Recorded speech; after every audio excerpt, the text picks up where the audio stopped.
Hi, everybody. Captain Lou here. Welcome to another edition of Captain Lou's Championship Years in Sports History. The concept of the show, as you may recall from our opening show last week, was we pick out a year each month and we highlight the championship teams that made some glorious runs and became a part of championship history. And for our inaugural month, we chose 1984. And of course, last week we talked about the 1984 Detroit Tigers. 40 years ago was their magical run to the World Series. A great show. If you want to check that out, make sure you check it out on our YouTube pages on 12 Ounce Sports and, of course, the Captain Lou Sports Network on YouTube.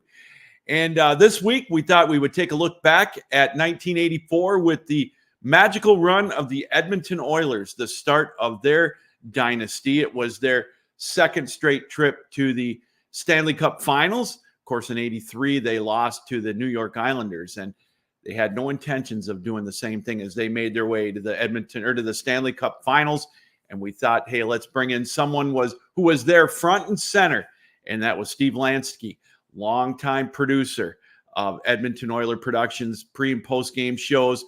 He was there. He got to see pretty much all of that run in 1984, and we've got some great stories to hear from Steve Lansky. So we will check that out. So again, you're watching the Captain Lou's Championship Years in Sports History. We highlight the Edmonton Oilers of 1984, and we'll get you that conversation with Steve Lansky right after this from one of our sponsors that, of course, is tickets.12ouncesports.com.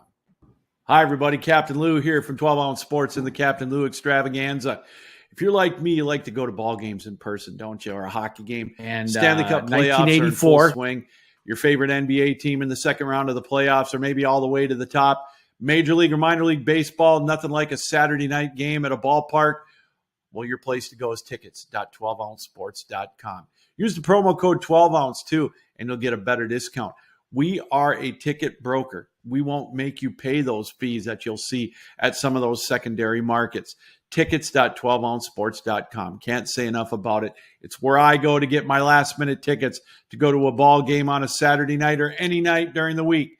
Tickets.12ouncesports.com. I'm telling you, that is the place to go. Stanley Cup playoffs, NBA playoffs, Major League, minor league baseball, and more. That's tickets.12ouncesports.com. Is our year this month, and we are pleased and excited to be joined by Steve Lansky. He was front and center for the Edmonton Oilers run in 1983 and 84, start of a mini dynasty. Steve, welcome to the program. How are you? I'm great, Captain Lou. How are you? I am doing wonderful. Before we get into, hard to believe that 84 season or the Stanley Cup has already been 40 years ago. It just seems like yesterday. Where is that? Where is that? There we go. 4-0. Unbelievable. Yeah, that we'll get into this in a minute, Steve, but just the style of hockey back then was incredible with all the output, the goal scoring and whatnot. It's something that I truly miss in the game of hockey. I would lie if I say I didn't miss it too. There wasn't a ton of defense. The goaltending wasn't great, although there were great goaltenders, and we're going to talk about them today, but it just wasn't the caliber that it is now. And players were just kind of learning to be explosive and break out. I mean, Wayne Gretzky kind of started that. Marcel Dion, Mike Bossy, Brian Trottier, they were kind of at their peak at that time. And man, it was fun to watch, wasn't it? Well, it sure was. And I show tapes to my son and some of the younger people from the generation that never got to see it live, and they can't believe how explosive it was. You talked about Gretzky.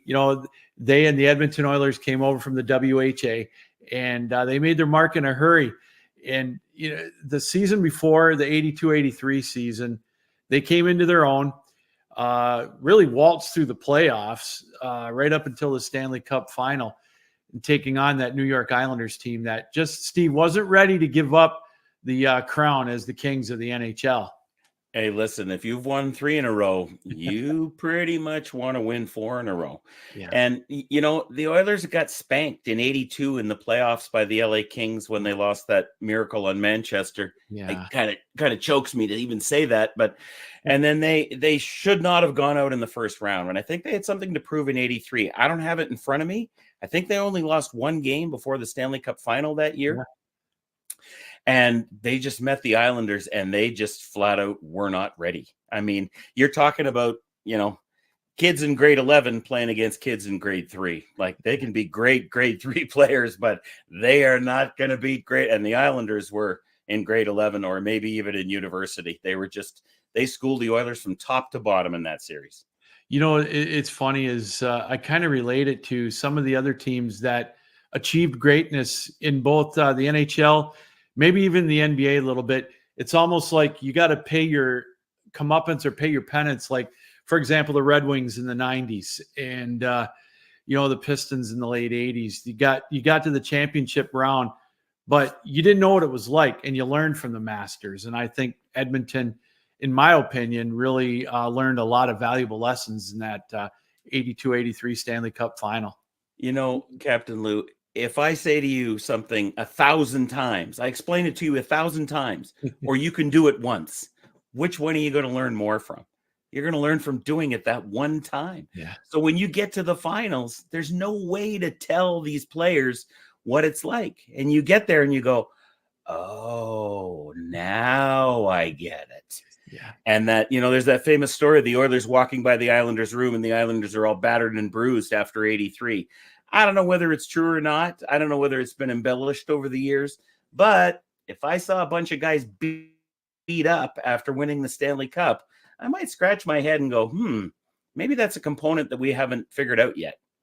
Yeah, exactly. And obviously they learned from it. And you could tell later on in the year, well, actually with the start that they got, but heading into the 83-84 season, one of the most interesting things for everybody in the league that year, Steve, was the advent of the 5-minute overtime.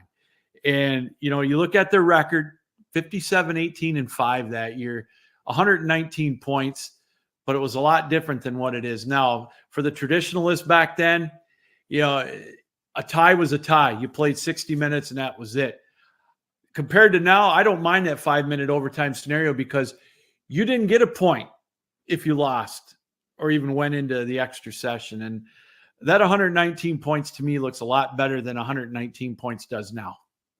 That's a great point. They didn't play a team in the playoffs that year in 84 that finished even close to them in points.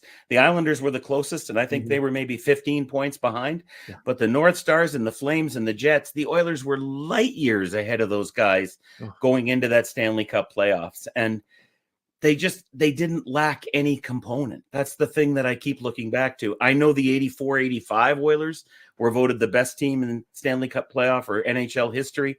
But to me, that 83-84 team missed nothing. There was no component they didn't have.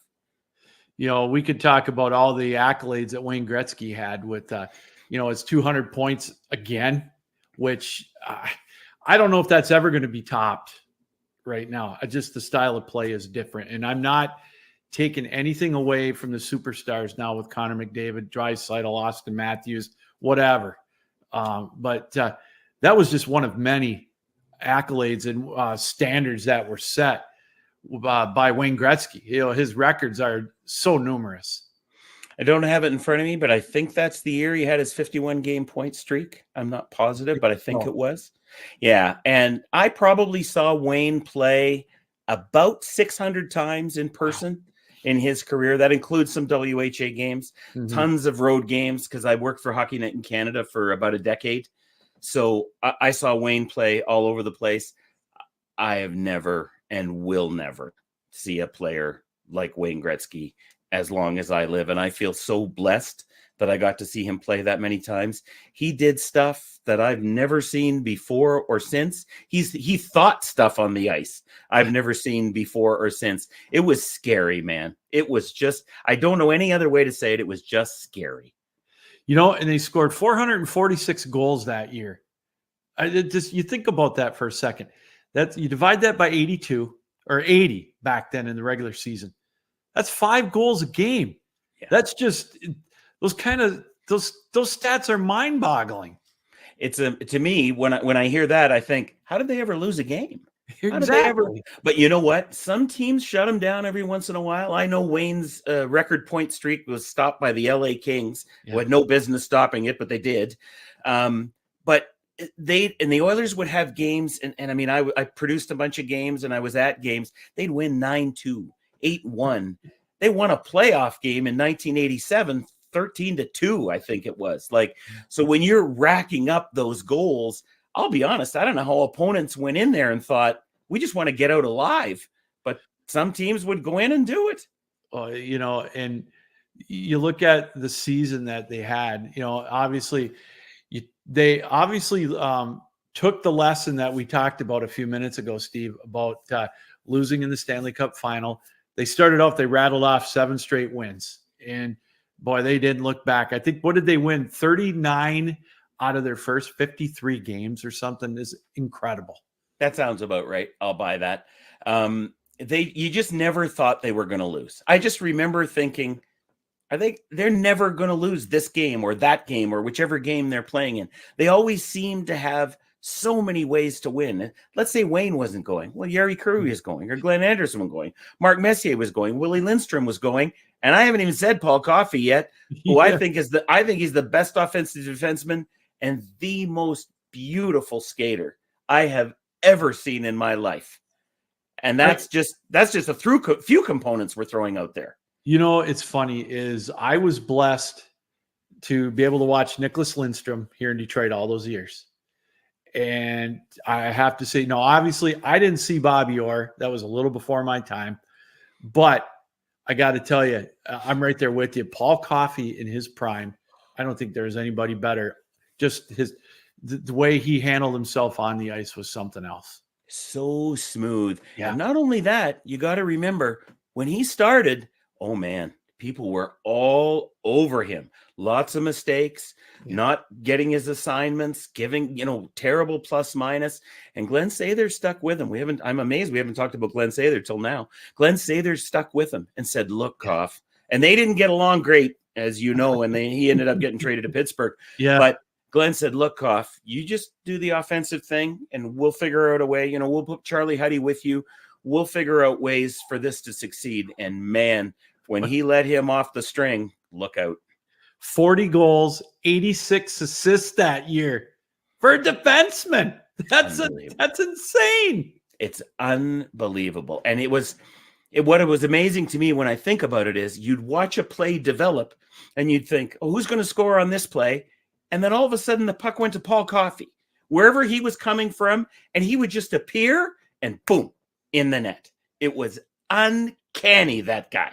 Oh, and I look up and down the roster, and I've been looking at this, and one name that stood out to me, he's a retired policeman here in the Michigan area, was Pat Hughes. Hit 27 goals, and I mean, you don't think of a guy like that. I mean, a guy like that right now would be making $6-7 million a year. I don't know if that was the year, but one year Pat Hughes had a 5-goal game in Calgary. and I think it was the year before because he had it in the Stampede Corral, and 83-84 was the Flames' first year in the Saddle Dome. But Pat Hughes had 5 goals in one game, and see if you can guess who he was playing with that game. Wayne Gretzky could set up you and me for a hat trick on any night he chose. And I can't skate. I don't know about you, but it just anybody could do it. But I think if you're Pat Hughes, it would kind of become infectious. These guys are all doing this. I want to be part of the fun. And you know what? He did it too.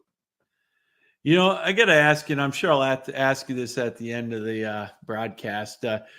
When you're watching greatness like this, did you ever just kind of take a step back and just think, wow, I mean, you know what I mean? It's just like you don't want to take it for granted how good this team was, how deep and everything.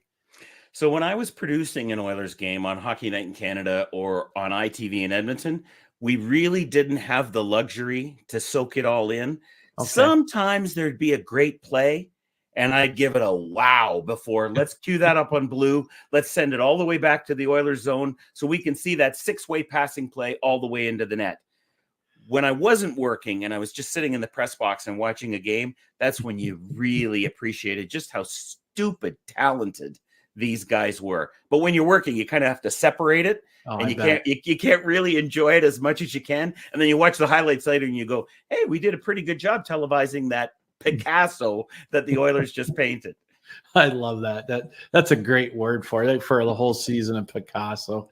Steve Lansky's joining us here on Captain Lou's Championship Years in Sports History, highlighting 1984 this month, and of course to look at one of the most dominant teams in NHL history, that being the Edmonton Oilers. The season it's kind of a strange season, Steve. They had some big winning streaks, but they also had some crazy losing streaks too. Now, I understand the one they had where both Gretzky and Curry were injured, and they won the first game. I think it was, if I can look it up real quick here. I was going to try to do it on memory.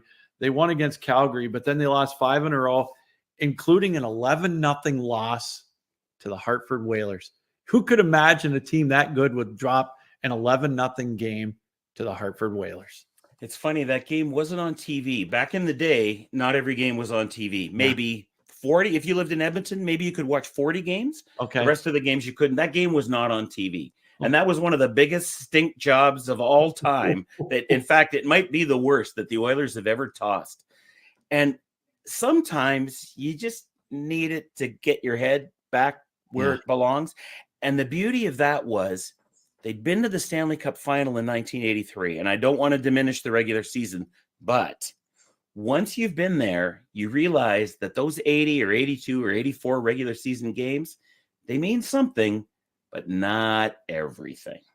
And I think Glenn Sather and Teddy Green and John Muckler, the 3 coaches that year, were great at saying, hey, guys, just take that, crumple it up. We'll throw that over there. Because you know what? In April, it ain't going to matter. And it did not. You mentioned Glenn Sather, and we have only talked about him a couple of times, but, what a mastermind. And I'll say this because he had such talent. It's like any other sport. You only have so many pucks on the ice, and keeping all of those those freewheeling, high-scoring guys happy. And I know winning cures a lot of evil, Steve, but boy, oh boy, he did a good job of massaging a lot of egos and really keeping that dynasty going past 84, for that matter. So I met Glenn Sather when I was in high school, and he became our neighbor on our street. And I ended up being the first statistician for the Edmonton Oilers when they went into the NHL. Glenn and I knew each other really well. We played pickup basketball in my driveway. We'd go over to the neighbors. Glenn needed his truck washed, so we'd play a little 2-on-2 versus the neighbors. We won every time because it's Glenn Sather and he ain't going to lose. Glenn got his Ford Bronco nice and clean all the time. I have never met anybody like Glenn Sather who could understand people's personalities and what people needed and didn't need, and whether they needed massaging, whether they needed to be left alone, whether they needed their tires pumped, whether they needed a little, slam dunk every once in a while. Glenn understood that like nobody I've met before or since.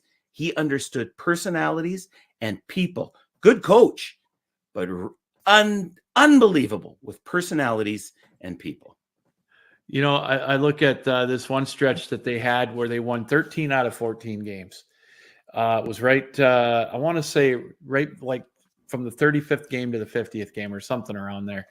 And in that time, you talked about how maybe the goaltending wasn't the greatest back then, but what a mixture of games. I look at this like a 2-0 shutout they had.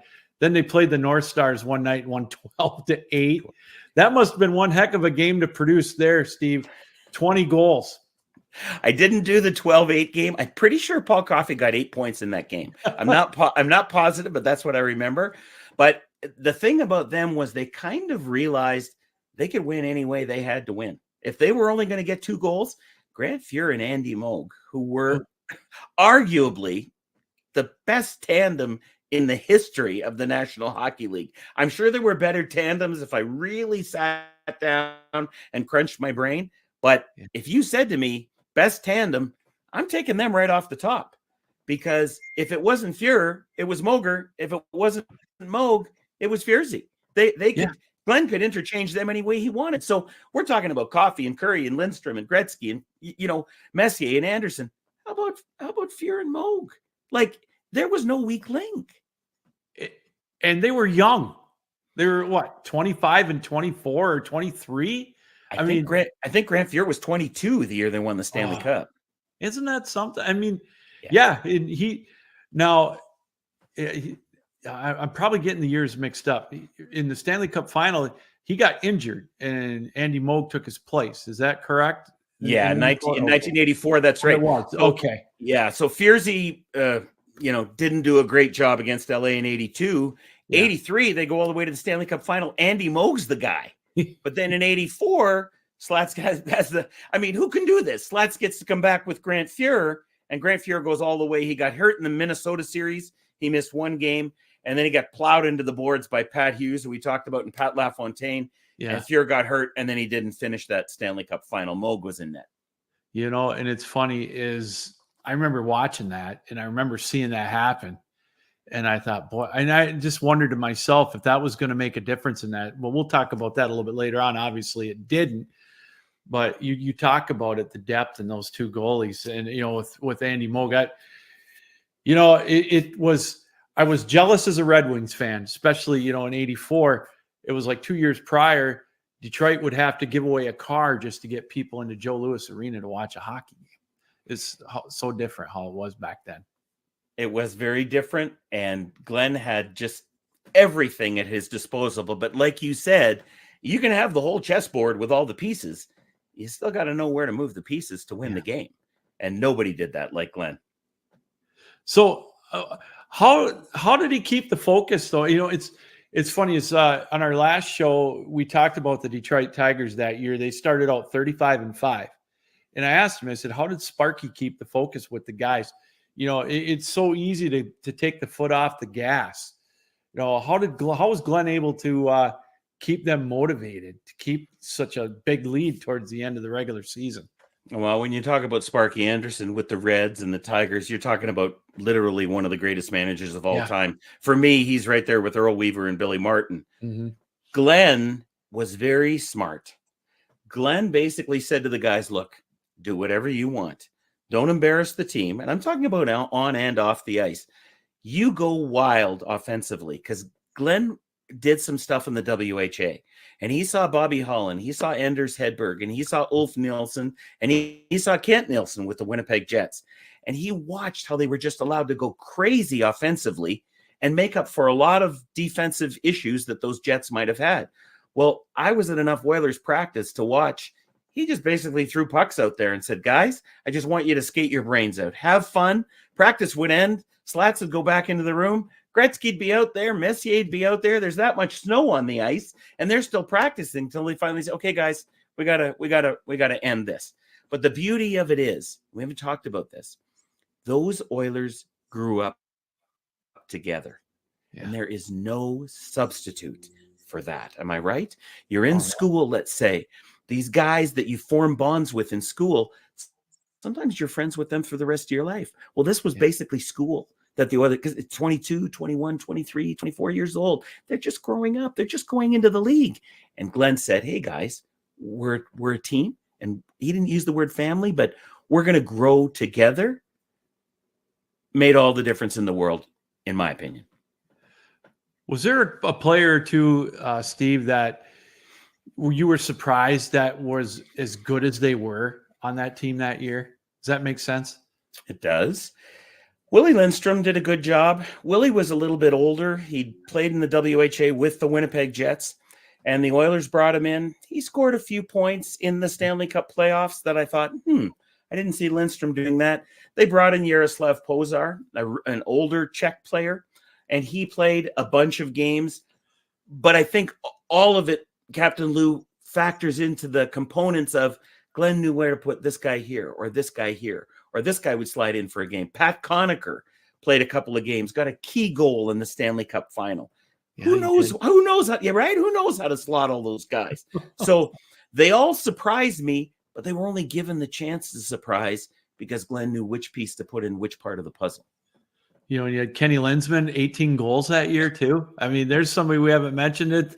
We could talk for 2 hours just on all the different guys we haven't mentioned that had, 60 points or 50 points on that team. It's just mind-boggling. And think about it. Who thinks Kenny Linsman is going to be a good fit there? Except here's Glenn. 1980 double overtime. Yeah. Oilers lose to the Flyers in 3 games.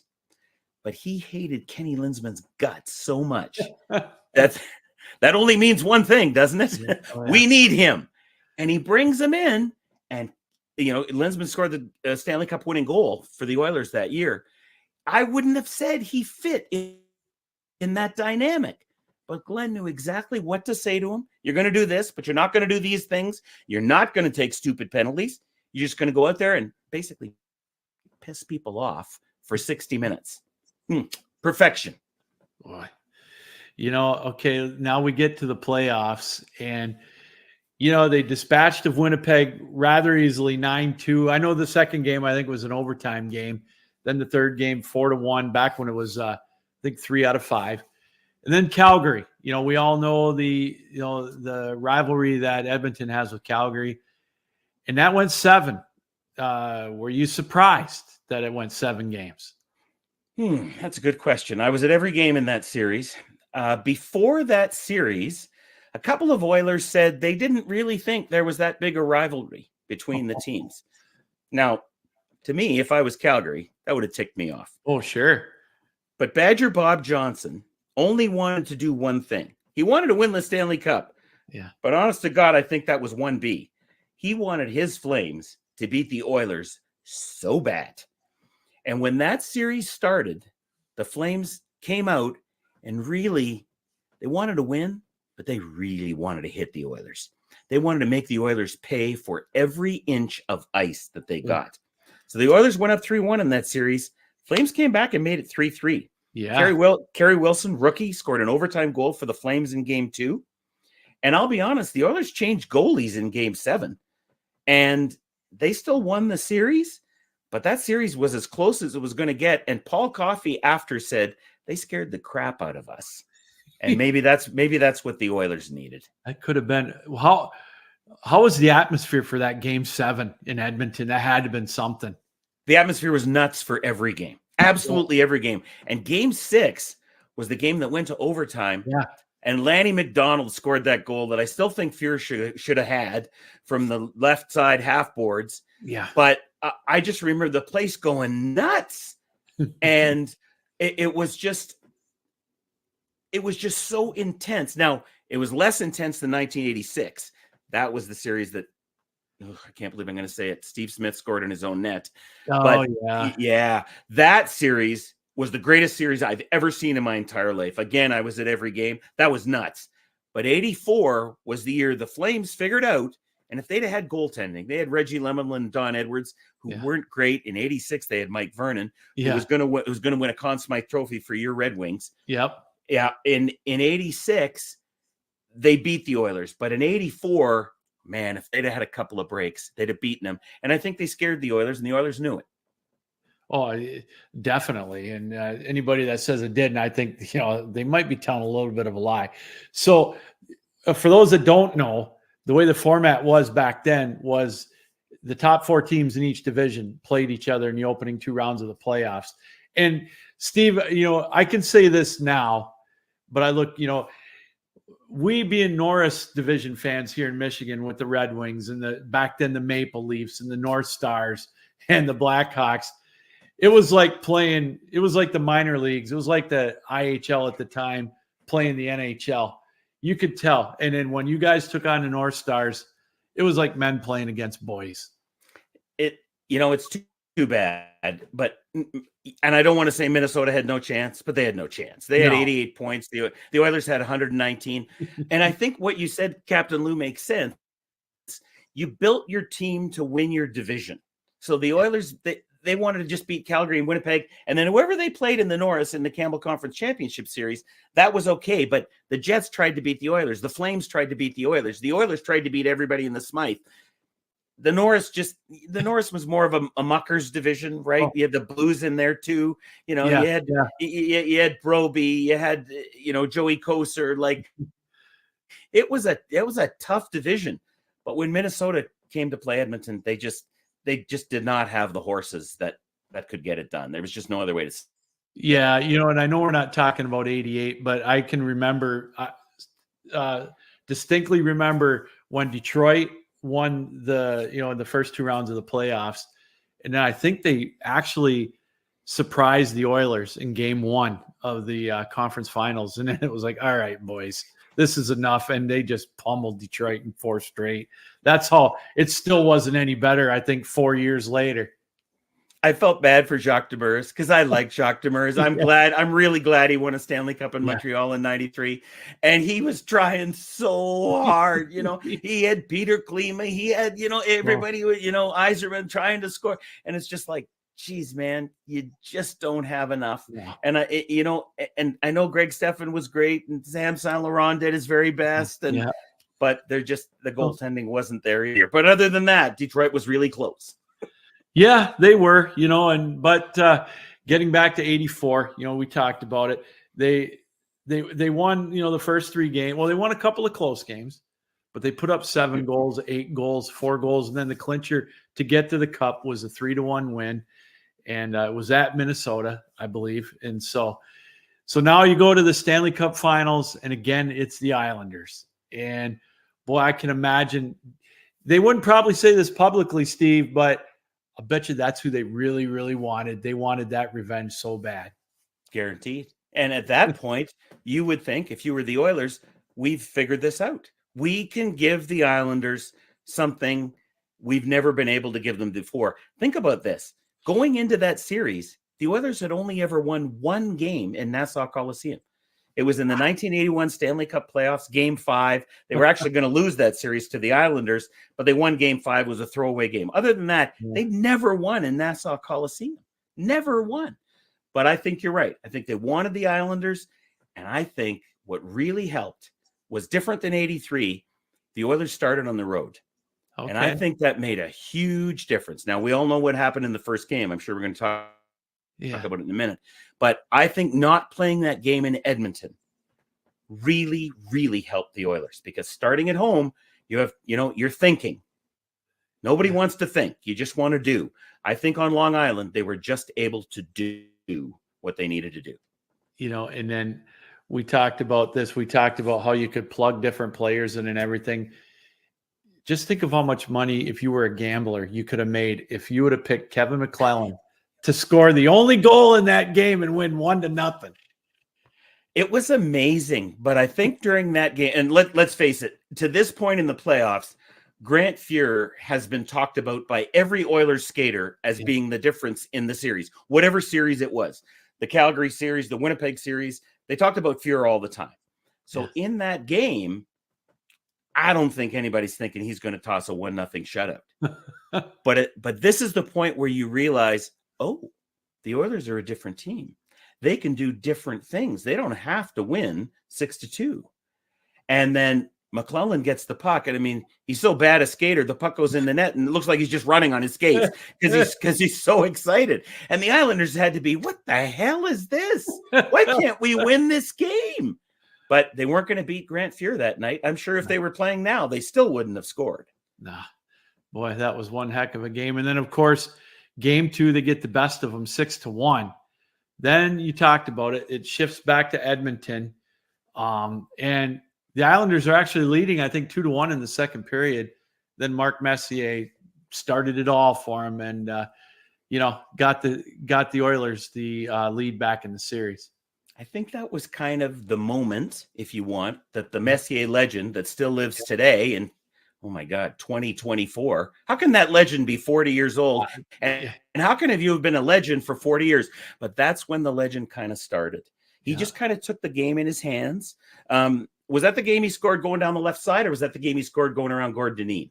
I want to say I can't remember. I can't. I'll buy that. Anyway, Okay. he scored 2 goals in 2 games, Yeah. in 3 and 4, and he just bulled his way in and just dominated and showed what he could do on those 2 plays. But those 2 plays set him apart and basically said to the Islanders, "Oh, just so you know, we also have this guy." And I think if I'm Dennis Potvin or Stefan Persson or Dave Langevin looking over, I'm going, "Uh-oh, I think we got a problem." And so in game 4, and here's another one. If you would have told me it was going to take 4 games for Wayne Gretzky to score in the Stanley Cup Finals, I'd have said you're crazy. And he didn't get his first goal until game 4.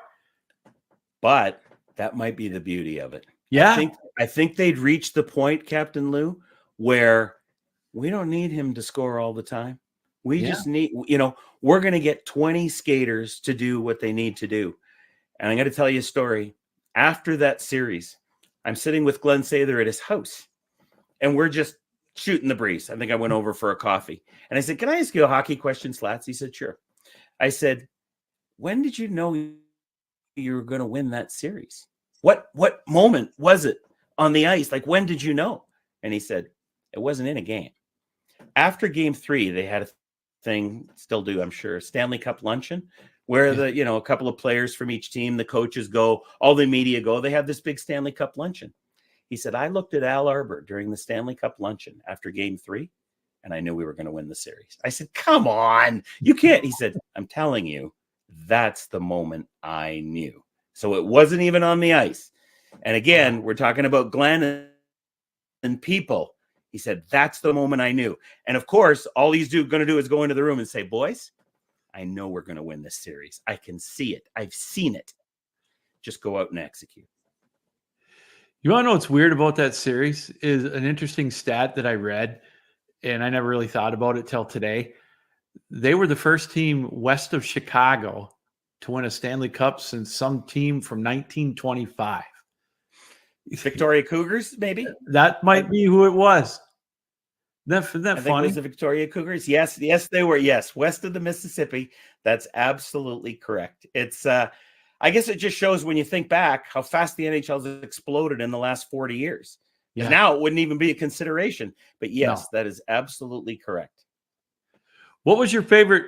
I know you had a million of them probably. Your favorite moment of that whole season? The whole season? I was at game 3 against Minnesota. I was at all the games in that series. And that was the game they won 8-5. The Oilers went up 2-0. Then the North Stars went up 5-2. Then the Oilers won the game 8-5. Gretzky scored on a penalty shot. There were 7 power play goals in the game, which was the Stanley Cup record at the time. It's not anymore. And I'm sitting in the press box during that game. I'm doing stats for the play-by-play guy. It was probably Don Whitman, but I can't remember.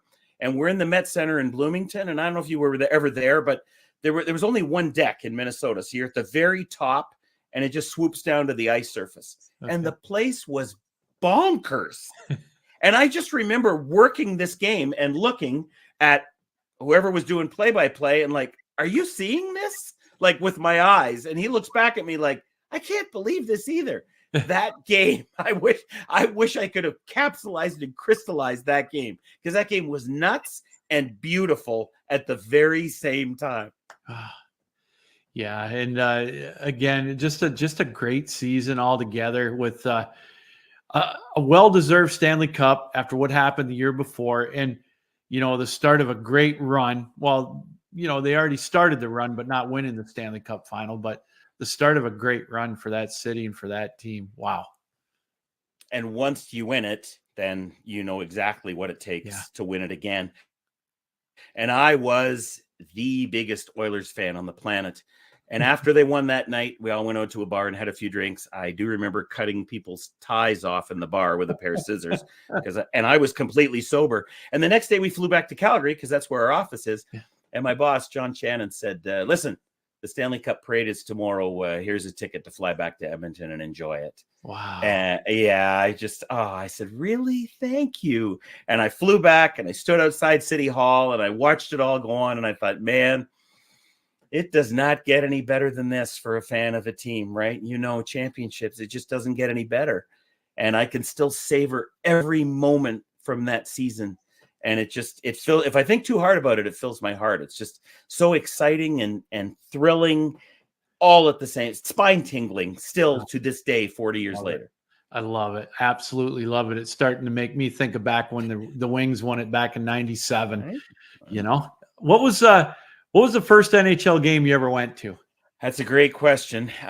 So I'm a kid. I'm living in Toronto, and I like the Leafs. Yeah. And my aunt was a real hockey fan, my mom's mom, and she had tickets up in the corner at Maple Leaf Gardens. And it's funny you'd ask this. I asked her about 2 weeks ago. I said, "Do you know what the first game I ever went to was, Carol?" And she said, "I don't," but she said it would have been in 1967. I said, "Okay, that's good enough for me." So I saw Phil Esposito, Bobby Orr. I love Jerry Cheevers for the Bruins. So my first game was at Maple Leaf Gardens in 1967. So I don't know how long ago that is, because after a while, you don't want to do math, but I think that's creeping up on 60 years ago. And I remember going to Maple Leaf Gardens vividly and watching these guys. And you know what I remember the most? I went to a game and I thought, there's no announcers. Where are the announcers?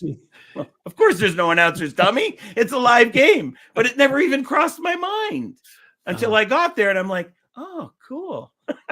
Oh, wow. That's great. Yeah, it's boy, some fun memories. I'll tell you what. Yeah, the first game, believe it or not, I grew up on the shores of Lake Superior, up by Marquette, about 45 minutes east. So we didn't have the luxury of getting down to Detroit to watch a game at either Olympia or at Joe Louis. I didn't go until I was in college. The first game I went to was at Chicago Stadium back in '89, I think it was. And I thought I was in heaven. That was so much fun. Well, I don't know how many rinks you've been to games in. I'm at 23, I think. Wow. All the other 22 combined are not as good as Chicago Stadium. If it wasn't the coolest rink in the history of the NHL, I don't know what was. They had to walk up the stairs, that organ, like, and Wayne Messmer singing the anthem. And the first time I feel my chest bone start to vibrate. And Don Whitman was doing play-by-play that night, and I was in the booth, and I looked at him like, and John Davidson, remember John Davidson, the NHL? Oh boy, he was an analyst. He looked over at me like, "How's that working for you, kid?" And I'm like, "Oh my God, I can feel that in my chest." Like, I love that building so much. Now I got chills. You gave me the chills back. That's amazing. What an awesome memory. I absolutely love it. Steve, this has been an absolute thrill and an absolute treat. I really appreciate you coming on the show and reliving one of the best teams in all of professional sports of all time, the 83-84 Edmonton Oilers. Definitely a dynasty starting that year, and great stories and great memories. This has been fun. Thanks, Captain Lou. I've really enjoyed it. I'm going to have a smile for about the next 6 days, and this is why. Right on. Steve, before you go, give me your synopsis on the 2024 Edmonton Oilers. Oof. I'm really worried about the goaltending. I'm not going to lie. Stuart Skinner scares the bejeepers out of me. But, and we talked about Paul Coffey. Paul Coffey, I believe, has imparted a mindset. Guys, you ain't going to win unless ... And I'm shocked at the player Darnell Nurse has become. And I'm shocked at the team defense I'm seeing. They won a game against the LA Kings, 1-0. That's crazy. Yeah. This team shouldn't be doing that either. So if Skinner can do anything, if he can stop any pucks, or if they can stop him from seeing pucks, that's the key. If he sees less than 22 pucks a night, I think they got a chance to go a long, long way. Oh, I think they do too. It's an exciting brand of hockey. Not quite 1984, but it's an exciting brand of hockey. Steve, again, thanks for taking time out to be with us tonight. It's been an absolute treat. Keep up the great work and enjoy some more Edmonton Oilers hockey. Thanks, Lou. My pleasure. All right, there you go. Steve Lansky joining us here, reliving the 1984 Edmonton Oilers season. What a great look back. Some fun stories. It was one heck of a run.